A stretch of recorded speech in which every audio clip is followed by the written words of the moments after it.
Hello दोस्तों, हमें स्कूलों में पढ़ाया जाता है कि हमें क्या करना चाहिए और क्या नहीं करना चाहिए, पर जो नहीं बताया जाता और जो सबसे ज्यादा इम्पोर्टेंट है वह है कि सोचा कैसे जाता है, कि हम आउट ऑफ द बॉक्स कैसे सोच सकते हैं, हमारी थिंकिंग प्रोसेस क्या होनी चाहिए। हमें बताया जाता है कि पॉजिटिव थिंकिंग करनी चाहिए, पर यह कोई नहीं बताता कि पॉजिटिव थिंकिंग करनी कैसे है। मैं आज ऐसे 4 थॉट हैबिट्स बताऊंगा जो आपको एक बेटर थिंकर बनाएगी। Number 1, cultivating strategic thinking. Strategic thinking intentional और रैशनल थॉट प्रोसेस होती है जिसमें आप एक स्ट्रेटेजी बनाकर एक्शन लेते हैं। इस थॉट प्रोसेस से आप गंभीर से गंभीर प्रॉब्लम्स को सिंप्लीफाई कर सकते हैं। इस प्रोसेस के जरिए आप फ्यूचर में आने वाले अनसर्टेनिटीज के लिए खुद को प्रिपेयर करते हैं, और इतना कुछ इसलिए हो पाता है क्योंकि आप फ्यूचर को एक प्लान बनाकर, एक स्ट्रेटेजी बनाकर विजुअलाइज करते हैं। हर दिन अपने वर्क और लाइफ रूटीन में स्ट्रेटेजिक थिंकिंग को अप्लाई करने से आप न सिर्फ खुद को बेहतर तरीके से ऑर्गेनाइज करते हैं, बल्कि आप अपनी ऑर्गेनाइजेशन या कंपनी के लिए भी एक इम्पोर्टेंट पर्सन बन जाते हैं जो रिसोर्सेज को बेहतर तरीके से कंट्रोल और यूज करता है। इस थॉट प्रोसेस का यूज सक्सेसफुल बिजनेसमैन,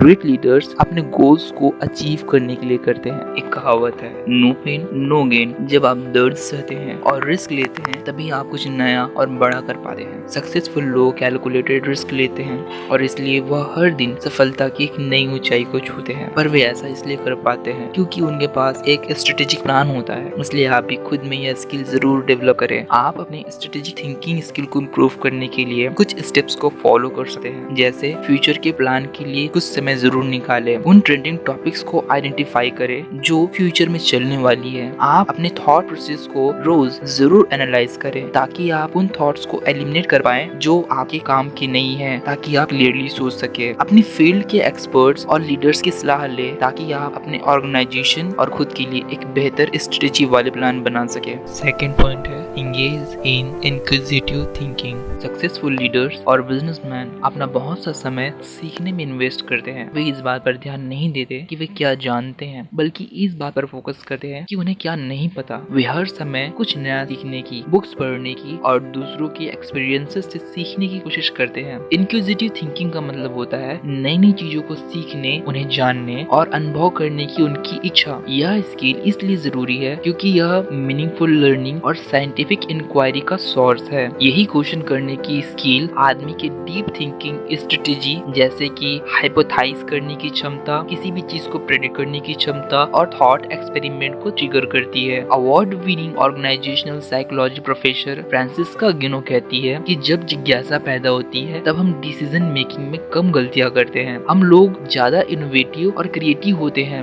जब जिज्ञासा पैदा होती है तब हम ज्यादा बेटर परफॉर्मेंस देते हैं। जैसन बाहर, जो कि लोयला मैरीमाउंट यूनिवर्सिटी में फिलोसफी के प्रोफेसर है, उनका कहना है कि एजुकेशन का उद्देश्य इंटेलेक्चुअल कैरेक्टर वर्च्यूज जैसे कि क्यूरियोसिटी, ओपन माइंडेडनेस, इंटेलेक्चुअल करेज और इंटेलेक्चुअल ऑनेस्टी को सिखाना और बढ़ावा देना होना चाहिए। आप अपने इंक्विजिटिव थिंकिंग स्किल को डेवलप करने के लिए जब भी आप कुछ नया पढ़े या कुछ नया सीखे तो खुद से सवाल करें कि क्या यह सच में सही है, क्या आपको जो बताया जा रहा है वह ऑथेंटिक नॉलेज है, या जो आप पढ़ रहे हैं उससे लेखक आपको बताना क्या चाह रहा है। यह अकेली स्किल आपके इनोवेशन और क्रिएटिविटी को एकदम से बूस्ट कर सकती है। थर्ड पॉइंट है, explore big picture thinking. Big picture thinkers वे कल्पनाशील लोग होते हैं जो दूसरों से अलग और बड़ा सोचते हैं। दशरथ माझी इसका एक अच्छा उदाहरण है। 1960 के लगभग दशरथ माझी, जो कि भारत में माउंटेन मैन के नाम से भी जाने जाते हैं, उसकी पत्नी का देहांत सिर्फ इसलिए हो गया क्योंकि उसकी पत्नी बीमार थी और उस गांव से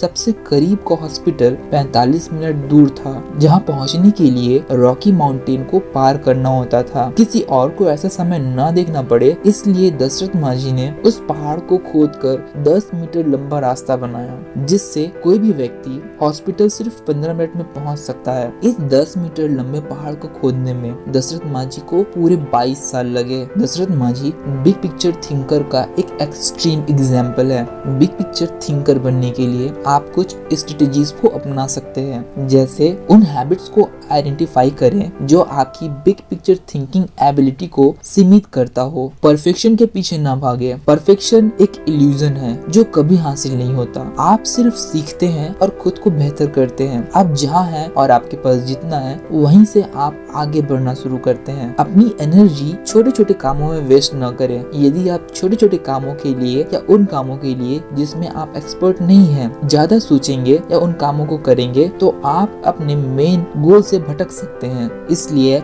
सिर्फ उन्हीं चीजों पर फोकस करें जो आपको सबसे ज्यादा प्रॉफिट देता हो। नंबर 4 है see things from different lens. The magic of thinking big के ऑथर डेविड जे स्वॉज इसे इस तरह कहते हैं, see what can be not just what is. इसका अर्थ है आप चीजों को उस एंगल से देखते हैं जिसमें आप उस चीज में छुपी पोटेंशियल को बाहर निकाल सके। इसका अर्थ है चीजों को उस एंगल से देखना ताकि आप उस चीज में छुपी पोटेंशियल को बाहर निकाल सके। जैसे एक मूर्तिकार पत्थर में छिपे मूर्ति को तराशने से पहले देख लेता है। चीजों को डिफरेंट लेंस से देखने के लिए आप खुद से कुछ सवाल पूछ सकते हैं। आप खुद से पूछ सकते हैं कि क्या कोई दूसरा है जो मेरे इस काम से अफेक्ट हो सकता है। आप पूछ सकते हैं कि क्या इस काम को करने से ऐसे परिणाम हासिल होंगे जो आपके लिए या दूसरों के लिए बुरे हो सकते हैं। या आप पूछ सकते हैं क्या कुछ ऐसी एथिकल बातें हैं जो आपको इसे करने से पहले एक बार कंसीडर करनी चाहिए। आप यह भी सोच सकते हैं कि क्या आपकी यह आइडिया समाज में अच्छे परिवर्तन का कारण बन सकती है। बिग पिक्चर थिंकर बनने के लिए बुलेटेड लिस्ट का प्रयोग करना एक बहुत अच्छा एग्जाम्पल है। इस ट्रिक में आप अपने आइडियाज को कुछ बुलेट पॉइंट्स में लिखते हैं जिसमें उन पॉइंट्स को देखने से ही आपके माइंड में आइडियाज के एक बिगर पिक्चर तैयार हो जाते हैं। एंड फाइनली थैंक यू दोस्तों फॉर वॉचिंग दिस वीडियो।